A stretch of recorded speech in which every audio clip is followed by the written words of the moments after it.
तर महत्त्वाची आणि मोठी बातमी, खासदार भावना गवळी, श्रीरंग बारणे मुख्यमंत्र्यांच्या भेटीसाठी दाखल झालेले आहेत। मुख्यमंत्र्यांच्या ठाण्यामधल्या निवासस्थानी दोन्ही नेते हे दाखल झालेले आहेत। खासदार राहुल शेवाळे सुद्धा मुख्यमंत्र्यांच्या भेटीसाठी पोहोचलेत। लोकसभेच्या उमेदवारी संदर्भात चर्चा करण्यासाठी दोन्ही नेते दाखल झालेत।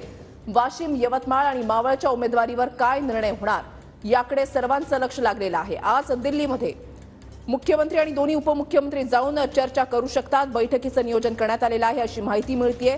शिक्कामोर्तब जे आहे ते जागावाटपावर होऊ शकतं आणि त्या अगोदरच आता या खासदारांकडून भेटीगाठी ज्या आहेत त्या घेतल्या जात आहेत। मुख्यमंत्र्यांच्या ठाण्यामधल्या निवासस्थानी बैठक होतीये।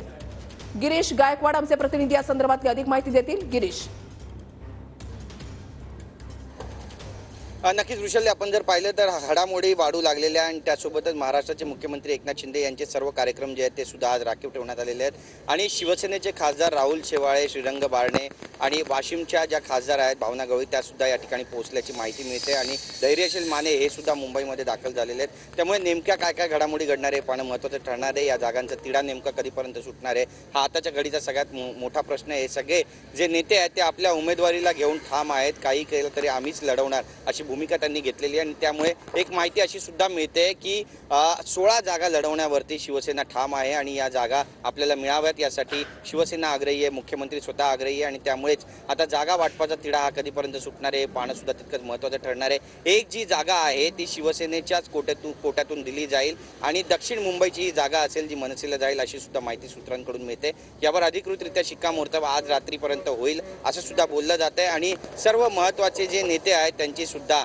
अमित शाह यांच्यासोबत आज बैठक असेल आणि बैठकी अंती जी यादी आहे ती उद्यापर्यंत जारी होईल किंवा परवापर्यंत जारी होईल असं सुद्धा बोललं जातं आहे। आचारसंहिता लागलेल्या आहे त्यामुळे प्रचार करायचा आहे आणि प्रचाराचा धुराळा जर उडवायचा असेल तर त्या ठिकाणी उमेदवारी जाहीर होणं अत्यंत महत्त्वाचं आहे। आपण जर पाहिलं तर राष्ट्रवादी सुद्धा मावळ घेण्यासाठी आग्रही आहे आणि स्वतः अजितदादा पवार हे सुद्धा आग्रही आहेत। त्या ठिकाणाहून त्यांना उमेदवारी द्यायची आहे पण श्रीरंग बारणे त्या ठिकाणी उमेदवार आहेत त्यामुळे ते सुद्धा आता मुख्यमंत्री एकनाथ शिंदे यांच्या भेटीसाठी पोहोचलेले आहेत। आपला जो पारंपरिक मतदारसंघ आहे तो जर गेला तर भविष्यामध्ये अडचणी होतील, आमदारांची संख्या त्या ठिकाणी कमी होईल आणि आपली ताकद त्या ठिकाणी कमी होईल अशी एक जी भावना आहे ती या सर्व खासदारांनी मुख्यमंत्री एकनाथ शिंदे यांच्याकडे बोलून दाखवलेली आहे, व्यक्त केलेली आहे। आणि त्यामुळे अवघ्या काही वेळानंतर जेव्हा या ठिकाणी बैठकीला सुरुवात होईल मुख्यमंत्र्यांच्या निवासस्थानी त्यावेळी नेमकी भूमिका हे सगळे खासदार काय घेणार आहेत पाहणं महत्त्वाचं ठरेल। आणि त्या अंती महाराष्ट्राचे मुख्यमंत्री एकनाथ शिंदे यांची भूमिका काय असणार आहे पाहणं महत्त्वाचं ठरेल। पण जी सूत्रांकडून माहिती आहे। नक्कीच धन्यवाद गिरीश, दिलेल्या सविस्तर माहितीसाठी। अपडेट सातत्यानं तुमच्याकडून जाणून घेणार आहोत।